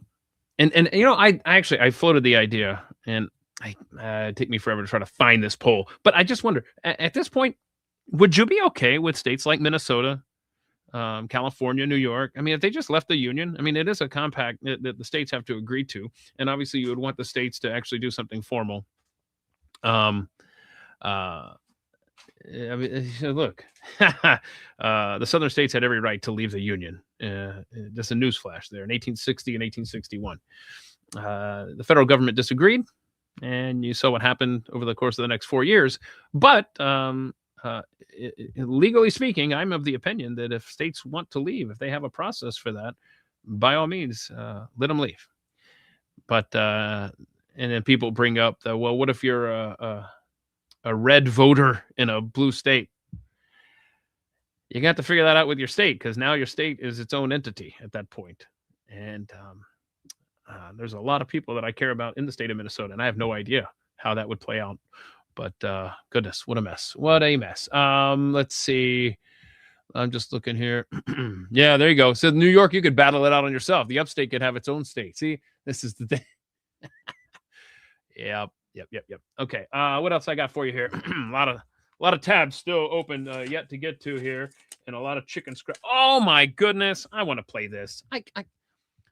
I could listen to the vice president give a speech every day. Honestly, here's a great clip from the March for Life event a few days ago up in DC. I read an article some time ago. It was about classic archaeology, of all things. And one particular piece of information has haunted me. That one of the telltale signs of an ancient brothel in the pagan world was that you'd always find a large number of baby skeletons nearby. Oh. A lot of baby skeletons. And those bones predominantly belong to boys. Because unlike little girls, those boys would be of no use to the future adults who are running those brothels. Now, this is shocking to us because we grew up in a Christian culture and were formed by religious values. Even those of us who aren't particularly faithful, it's a shocking thing to hear. But we have to remember that in the ancient pagan world, discarding children was routine. From the skeletons in brothels to the child sacrifice of the Mayans, the mark of barbarism is that we treat babies like inconveniences to be discarded rather than the blessings to cherish that they are. But the inheritance of our civilization is something else. The fact that, as Scripture tells us, each life is fearfully and wonderfully made by our Creator. Good stuff, man. It's good stuff. But this is why I love this audience. You guys are so in tune and you're so knowledgeable. You know, Teak, whatever your handle is there. I think so. Vance supported the abortion bill, did he not? Politics is a messy game. Didn't he change his view on that when he was considered for the VP? I forget all that. Yeah. So I think he did after he went. I don't know. I'm not gonna. It's just politics, man. It's nasty business. It's a nasty business. Let me see here. Oh yeah. Okay. James makes a good point. Yeah, we'd be surrounded by friends of China if you let Minnesota, California, New York go their separate way. I know, man. I know. I gotcha. Let me play this for you. I want to get back. I said I wanted to get back to Scott Bessent because I have a clip of his. Obviously, we had the back and forth between him and Gavin Newsom. Bessent was hilarious. Newsom with the stupid knee pad things for Trump. I mean, just in the same breath that Gavin Newsom is saying we should be more mature and this is the president of the United States. He's out there hawking knee pads to illustrate how Trump relates with other countries. I mean, shut up. Gavin Newsom, just go away. Like, if you could, okay, hold on. If you could pick one, think this through, one potential 2028 Democrat candidate that you could take off the board, just convince them to not run for president, who would it be? But think carefully, because, you got to weigh in the electability of that person. Like, if they stay in the race, is there a chance they could win? How bad would it be? Do you want to get the credit? Like, I think it has to be, and maybe it's a wasted pick, but I think it has to be Michelle Obama because, I mean, she's probably the most electable. I can't believe I have to say that, but it's true. Of all the people on the left, she has made it clear she does not want to be president. We know that she hates this country, but wants all the benefits of it. I don't know. I mean, Gavin Newsom is right up there of people who could do a lot of damage, who could possibly get elected. I don't know. I can't stand the man. I just cannot stand him. But anyway, here's Scott Bessent with some parting thoughts at Davos the other day for Gavin Newsom. I love this so much. Newsom may be cracking up with some of these things he's saying. Hang on. I think Gavin Newsom may be cracking up with some of these things he's saying. I think he may be in over his hairdo. And being on the national stage is very different than being governor of California with no signature achievements. But to say strange things like President Trump is a Tyrannosaurus Rex, what the hell does that mean? I could say Gavin Newsom is a brontosaurus with a brain the size of a walnut. And if you brought the knee pads, maybe that was for his meeting with Alex Soros. I don't know. I love Scott Bessent so much. I don't know, man. Maybe that's for his meeting with Alex Soros. Oh, yeah. Okay, hold on. Who would you want to take off the board for 2028? Yeah, Josh Shapiro. Yeah, a lot of you are saying that. Yep. I'm just checking. Yeah, all of them. Yep. A lot of Josh Shapiro's. I'm still, for whatever it's worth, yo, I'm still worried about Wes Moore, governor of Maryland. I don't know. Okay, just checking here.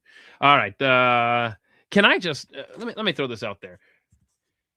We have so much happening domestically that don't forget the USS Abraham Lincoln is steaming toward the Middle East and getting into place here. Let's just not forget. And I don't know what the answer is to Iran.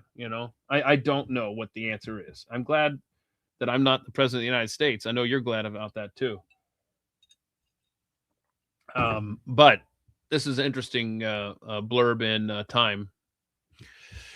As many as 30,000 people could have been killed in the streets of Iran on January 8th and 9th alone. Two senior officials of the country's Ministry of Health told Time, indicating a dramatic surge in the death toll. So many people were slaughtered by Iranian security services on that Thursday and Friday. It overwhelmed the state's capacity to dispose of the dead. Stocks of body bags were exhausted. 18-wheel semi-trailers replaced ambulances. Now, a lot of people might suggest that Israel, being present in Iran, is responsible for a lot of these deaths. I know Iran has asserted that as they tried to instigate a new Iranian revolution. I don't know how many Israeli Mossad agents are in Iran. Do I think they're present? Absolutely. Are you kidding me? Of course they are. Constantly. Not just around early January.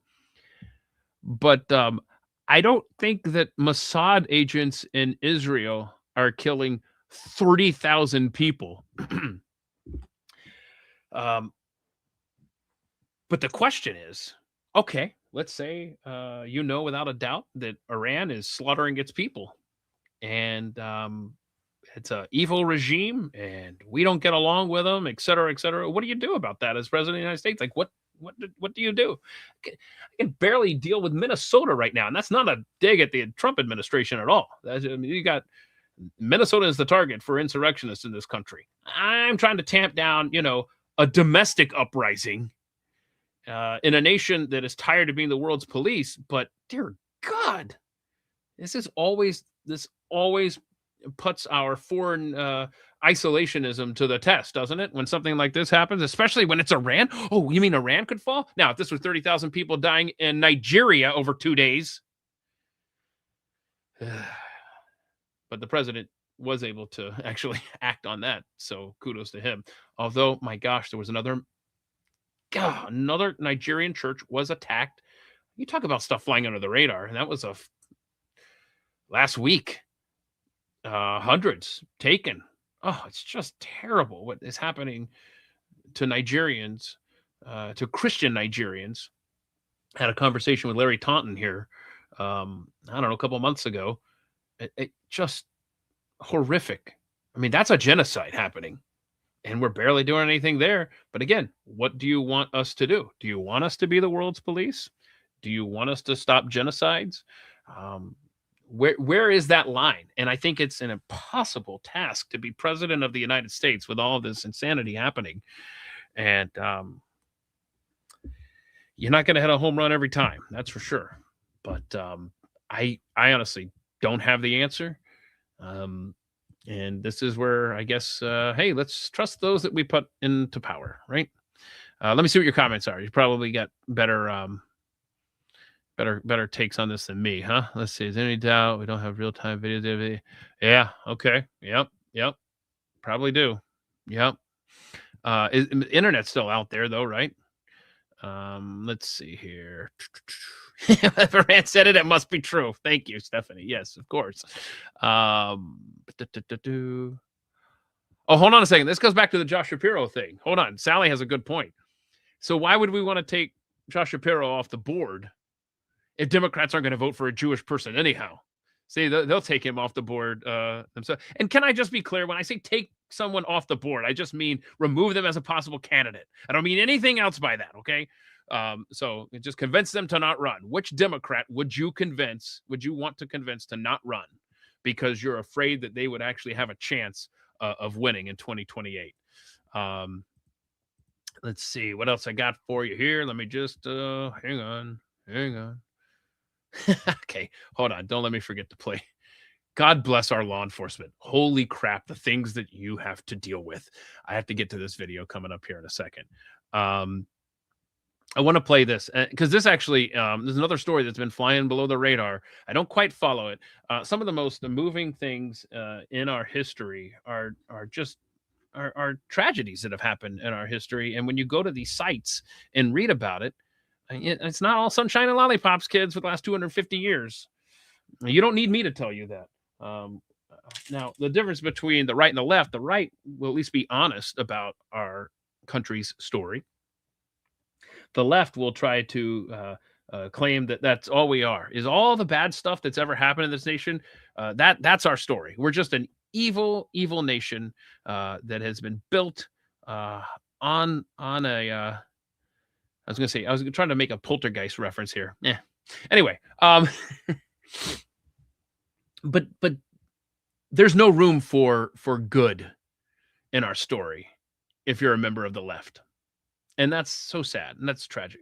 There's going to be good and bad in every nation's story, every person's story, quite frankly. And I familiarized myself. I like to drive out to Colorado on a regular basis, and Mountain West, but I spent a lot of time in Colorado itself. And I would highly encourage you to go where the Sand Creek Massacre took place. And what happened there was absolutely tragic. And I won't sit here and go through the whole story for you here, but there were bad elements within the United States Army that their sole purpose was to slaughter Native Americans. And in that, there were good individuals in the U.S. military that were hell-bent on standing up to that kind of evil. Again, good and bad in the same story. Sand Creek Massacre. And it's a beautiful layout there in southern Colorado.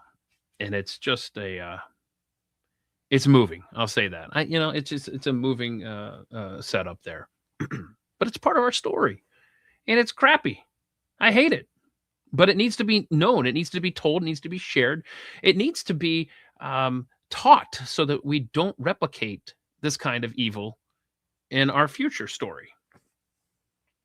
So before I play this next video for you, all I could think of is if they did what they did here in Philadelphia to the Sand Creek Memorial in Colorado, I would be livid because I've experienced it and I've seen how moving it is there and how necessary it is to know this about our history. And we don't need stuff like this happening again. Can I just say a little side note here? One thing that's really cool about the location there where the Sand Creek Massacre took place is that I forget which flag it was, but it happened in 1863, 1865, somewhere in there. The American flag at that time is what's flying there, not the current 50-state one. It's pretty cool. I just think that's pretty cool. But anyway, in Philadelphia, over at Independence Hall, I think it's right next to this here. Yeah, here we go. Slavery exhibits removed from Philadelphia's Independence National Historical Park. And I don't know why this would be. I don't. Are they? Okay, we're not going to show that. Okay, let's try it again. Let's refresh that. Okay. So I don't know. Does somebody have more information on this? Please tell me they're just remodeling. Please tell me they're not just throwing these in the trash, and just getting rid of the slavery mentions altogether. the dirty business of slavery, the slave trade in the Americas. And I meant to look into this before I started chatting about it with you, but I just, out of context, it looks really bad, and I just don't know. I mean, maybe we're just getting a remodeling, or maybe we're just erasing our history completely, because that would be bad if that is the case, and I really hope that that is not the case. And I know you guys are smarter than me, and you might be able to enlighten me over here. Let's see here.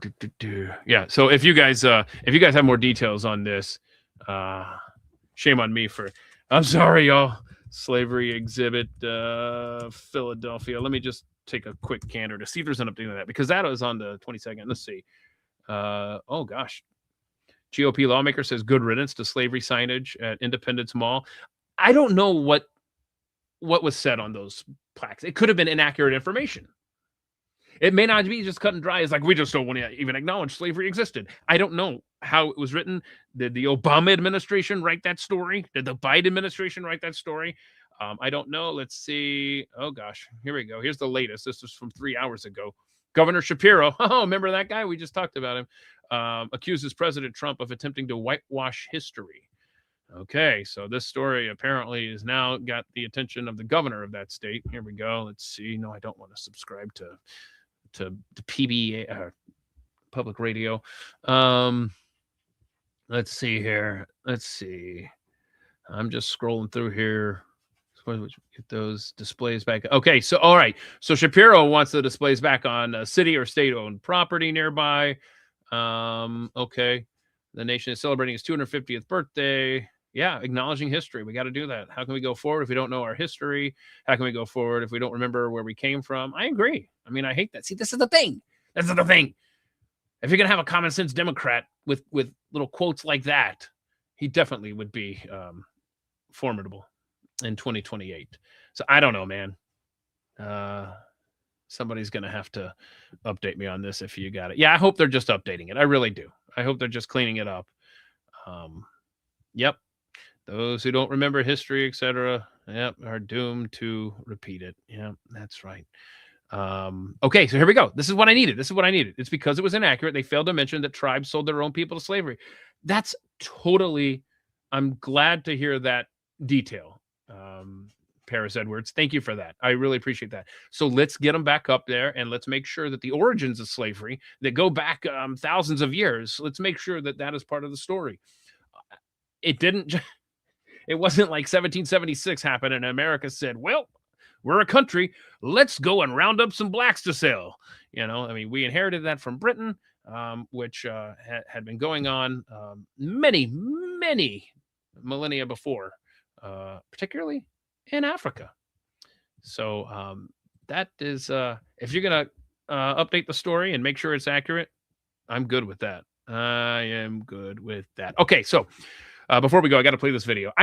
This is what I say. It doesn't matter if you're a beat cop or if you're an ICE agent. God bless you for being a law enforcement officer. You have a thankless job. It's critical. It's important that we have you out there holding up the societal compact that keeps a nation going. This incident here, I just feel for the officers involved here, and I would love your opinion. Like, I could see getting upset if you're driving on ice and you get in a wreck, and then the officer gives you a ticket for driving too fast for conditions. But my gosh, have a little bit of restraint, please. This woman loses her ever-loving mind. Watch this nonsense. Good. Here's the court number. I'm not touching that ticket that you're illegally issuing me. You weren't even here to assess the crash. Yet you trying to tell me that I gotta have a ticket. Look at your car. I don't give a fuck what you talking about. Oh, I'm sorry. I forgot. If you got kids with you right now, maybe it's not the best time, because she does have some choice words for the officer here. So now that I've given you that heads up, albeit too late, here is the rest of the video for you. Don't touch me. Don't fucking touch me. Don't fucking touch me. Go ask. He's trying to just put the ticket in her pocket there. You know, don't touch me. And then she's talking about axing something. I don't know if that was a threat or something about axing something. Don't touch me. If you Don't want, we can fucking ask touch about your me. Sterling Heights Don't warrants. fucking touch me. Go ask. Because the bitches is paid. Go ask. They wouldn't even issue me a new license. You see them tickets on there? Don't. Oh, she doesn't have a license either. That's right. That's right. There's a couple things. Driving too fast for conditions and driving without a license. I forgot about that little important detail. Fucking touch me. No, I'm not. Did I tell you to hide the kitty's ears? Maybe, you know, maybe it's a good time to say goodbye and have a good day there. Because this is the last that we'll play here. But I just wanted to make sure that your child is not, never mind. No, the fuck I'm not. Because I was not speeding. In the system, so That is ice. All of this is ice. If I stop my car, I still would have slid. the ticket says too Are fast you for serious? conditions. Bitch, It says get the fuck conditions. out. Okay, again, if your kid still did, now it's on you. I just want to point out, if your kid is still tuned in to the Tuesday morning at the mic here, now it's on you. Okay, so if you're an officer, if you're watching this, I don't know how you do it. I don't know how you do it. God bless you. Out my face. It Get says the fuck conditions. out my face. You're the Get one- the you're fuck motion out my officer. face. Get the fuck. Okay, we got it. Okay, ma'am. Thank you. She's got to get, well, meds for one. But so I just want to focus here. So I have a feeling that the Officer A is pulling rank on Officer B. And he's saying, this is what I think is happening. Okay, well, when we have a case and the individual will not physically receive the ticket, then we can verbally give you the citation. So I'm going to have my my coworker here, who's been on the job less time than I have. I'm gonna let him take it from here. Here you go, Officer B. She's all yours. Out my face. Away from my car. Get the fuck out. So I'm gonna Get the fuck out. I'm gonna verbally Get the serve you. fuck I'm gonna verbally out. serve you. Here we go. 26800641. This Dejanay Clark, you're being You're not giving me formally shit. notice of driving. I can't hear you. For condition. I can't hear you. La la la la. Okay, all right. So there we go. Those poor officers. A lot of fatigue there. So I will say that I would be upset to be getting a ticket, right? I would be upset to be getting a ticket after sliding off the highway there. That would be upsetting. Now the lack of having a license, I mean, that's I don't know what she was saying. They wouldn't give me one. I mean, maybe there's a reason for that. You're not exactly proving that you're mentally stable as you are out and about. Anyhow, I don't know. That'd be a bad way to experience this winter storm that we are currently dealing with. Anyhow, some of these comments, y'all. Yeah, right. Yeah. Okay. Things should be back to normal tomorrow. I anticipate. That's my belief. And when I say that, I mean the Pat Gray Unleashed program over at The Blaze should be live and in studio as best I can tell. And don't forget, at the mic live every Thursday and Friday at 3 p.m. Eastern here on X and hopefully on YouTube, which is it's on a winning streak. It's been simulcasting over on YouTube, so we'll take that win. And again, just to recap what I do here with At the Mic. You can go to atthemicshow.com. All the shows are there. Been doing this for years. Bet you didn't know that, some of you, huh? Thursdays, we do a deep dive conversation where we tackle one particular subject. This week's a little different. We call it a Barfley episode, where Brad and Kelly and I hang out and talk about some strange occurrences. In fact, Kelly is going to bring her ghost meter thing. Not ghost meter, ghost. It's an app, and it like communicates with ghosts and stuff. So that'll be fun. Where's my EMF meter? Oh, here it is. See, it's not one of these. It's an actual app. But that'll be fun. And then Friday Live, we like to hang out at 3 p.m. Eastern and drink good whiskey and do impersonations of certain people with the name Stanley. And then starting on February 25th at 3 p.m. Eastern, we'll do like a little miscellaneous show. And I think my first show is actually going to be like a book club thing. where I will just go through some of my favorite books and things that I think should be in your collection for one reason or another. And that will start on February 25th. Is that a Wednesday? February 25th? Yeah, looks like it. Okay, so bottom line is 3 p.m. Eastern, Wednesday through Friday is the general rule here on X, and then at themikeshow.com. Also available on Spotify, Apple iTunes, all that stuff. Anyway, I hope y'all have a safe and a warm rest of your day. And like I said, things back to normal. Pat Gray Unleashed tomorrow on The Blaze. Thank you for being here. Thank you for participating. And pray for our nation. Pray for law enforcement. Pray for this president. Pray for the leaders to do the right thing and to keep. I was going to say, let me just say, to keep America, America, because boy, it really feels tenuous right now, does it not? Anyway, be safe. God bless. I hope you have a great rest of your day. Thanks for being here and hanging out. We'll see you soon. Bye.